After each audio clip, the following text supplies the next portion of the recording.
1871 और 1916 के बीच सरकार ने भेड़ियों को मारने के लिए ऑपरेशन शुरू किया। भेड़िए के बच्चों को मारने के लिए 12 आना और नर भेड़िए को मारने के लिए 8 आना इनाम रखा गया।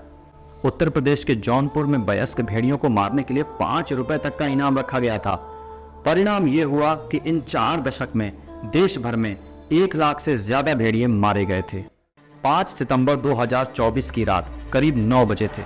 बहराइच के लोधनपुरवा गांव में एक आदमखोर भेड़िए ने 10 साल के बच्चे पर हमला कर दिया। भेड़िए ने बच्चे पर पीछे से हमला किया, उसे खींचने की कोशिश की।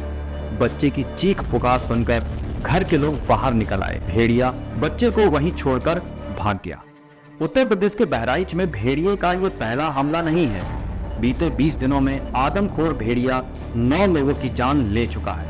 40 से ज्यादा लोग घायल हो चुके हैं। भारत में पाए जाने वाले भेड़िए 10 लाख साल पहले अस्तित्व में आए थे। इस वक्त इनकी संख्या विलुप्ति की कगार पर है और इनकी संख्या भारत में पाए जाने वाले टाइगर से भी कम है। भेड़िए में इंसान की तुलना में 100 गुना ज्यादा सूंघने की शक्ति होती है। ये अनुकूल परिस्थिति में 1.5 किलोमीटर तक सूंघ सकता है। भेड़िए 6 से लेकर 20 की संख्या में ग्रुप बनाकर चलते हैं। ये झुंड में ही शिकार करते हैं, जिसका लीडरशिप एक सरदार भेड़िया करता है, जिसे अल्फा भेड़िया कहते हैं। भेड़िए का इलाका औसतन 180 किलोमीटर से लेकर 200 वर्ग किलोमीटर तक होता है। भेड़िया शिकार को पकड़ने के लिए 16 फीट तक छलांग लगा सकता है। इनमें कम्युनिकेशन सिस्टम जबरदस्त होता है। देखने, सुनने और सूंघने की जबरदस्त कैपेसिटी की वजह से वो हल्की आवाज को भी महसूस करके अलर्ट हो जाते हैं। अल्फा भेड़िए के एक्शन, बिहेवियर, आवाज को देखकर और सुनकर बाकी भेड़िए शिकार को चारों ओर से घेरकर उस पर हमला करते हैं। अब भेड़िए से जुड़े 5 सवालों के जवाब जानते हैं।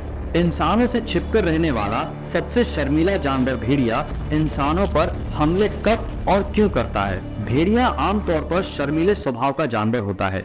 वो अपने मान में छिपकर रहता है। रात में मान से बाहर आता है। भेड़िया छिपकर अपना शिकार करता है। स्वाभाविक रूप से ये जानवर इंसानों के प्रति आक्रामक नहीं होते हैं। भेड़ियों के इंसान पर हमला करने की 2 वजह हो सकती हैं। वजह 1, जब खतरे की परिस्थितियां समझकर वो परेशान हो जाए और अलर्ट होकर के इंसानों पर हमला कर दे। दूसरी वजह कि वो इंसानों या किसी दूसरे जानवरों की वजह से घायल हो गए हों या उनको या उनके परिवार को किसी हमले का डर हो। बहराइच की घटना को लेकर भी 2 तरह के दावे किए जा रहे हैं। एक भेड़िए को लंगड़ाकर भागते हुए देखा गया है। ऐसे में संभव है कि इस भेड़िए ने घायल होने के बाद इंसानों पर हमला किया हो।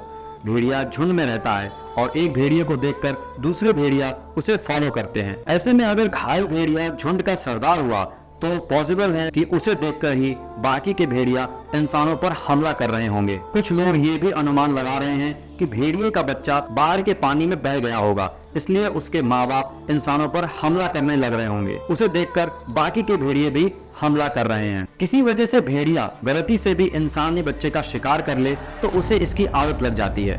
छोटे बच्चों का शिकार उसके लिए आसान होता है, इसलिए वो आदमखोर बन जाता है। इंसानों पर भेड़ियों का हमला ज्यादातर उन क्षेत्रों में देखा गया है जहां गरीबी है।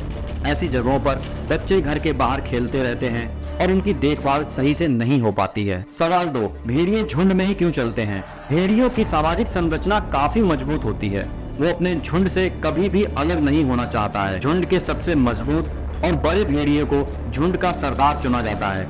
सरदार अपने समूह का मार्गदर्शन करता है और अपने झुंड को सुरक्षा देने की गारंटी देता है। यही वजह है कि भेड़ियों को 7 से 30 की संख्या में झुंड में चलते देखा गया है। क्या भेड़िया इतने बड़े पैमाने पर पहली बार आदमखोर हुए हैं? इसका जवाब है ब्रिटिश राज के अधिकारी सर्जन जनरल जोसेफ फेयर के रखे रिकॉर्ड से पता चला कि भेड़ियों और इंसानों के टकराव की कहानी काफी पुरानी है।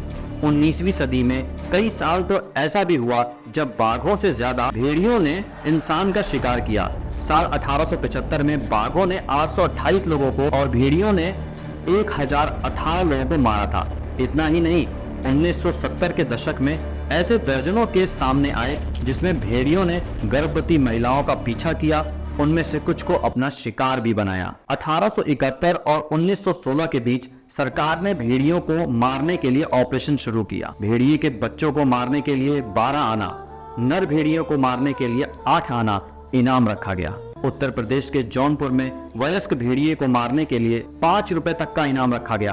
परिणाम ये हुआ कि इन 4 दशक में देश भर में 1 लाख से ज्यादा भेड़िए मारे गए थे। भेड़िए को काबू करने का क्या तरीका है और यूपी में भेड़िए बेकाबू क्यों हो गए हैं? भेड़ियों का झुंड अगर आदमखोर बन जाता है तो इसे काबू में करने का एक ही तरीका है कि इसके सरदार यानी कि अल्फा भेड़िए को पकड़ लिया जाए। सरदार के पकड़े जाने पर बाकी भेड़िए छिप जाते हैं या इलाका छोड़कर दूर भाग जाते हैं। क्या भेड़िए और कुत्ते एक ही प्रजाति के जानवर हैं? हाँ, भेड़िए और कुत्तों के जेनेटिक रिसर्च से पता चलता है कि दोनों के वंशज एक ही हैं। यहाँ तक कि सियार लोमड़ी के भी वंशज एक ही हैं। समय के साथ इनकी बॉडी स्ट्रक्चर और बिहेवियर में जरूरी बदलाव आते गए ताकि वो अपने अपने समाज में अच्छे से सरवाइव कर सकें। तो ये थी आज की वीडियो। आई होप आपको वीडियो पसंद आई हो। लाइक करके जरूर बताएं। कुछ इंटरेस्टिंग जानकारी मिली हो तो दोस्तों के साथ शेयर जरूर करें। वीडियो को पूरा देखने और अपना कीमती समय देने के लिए आपका शुक्रिया। मिलते हैं नेक्स्ट वीडियो में। तब तक के लिए चैनल को कर लीजिएगा सब्सक्राइब, बेल आइकन को दबाना मत भूलिएगा और सबसे इम्पोर्टेंट बात, अपना ख्याल रखिएगा।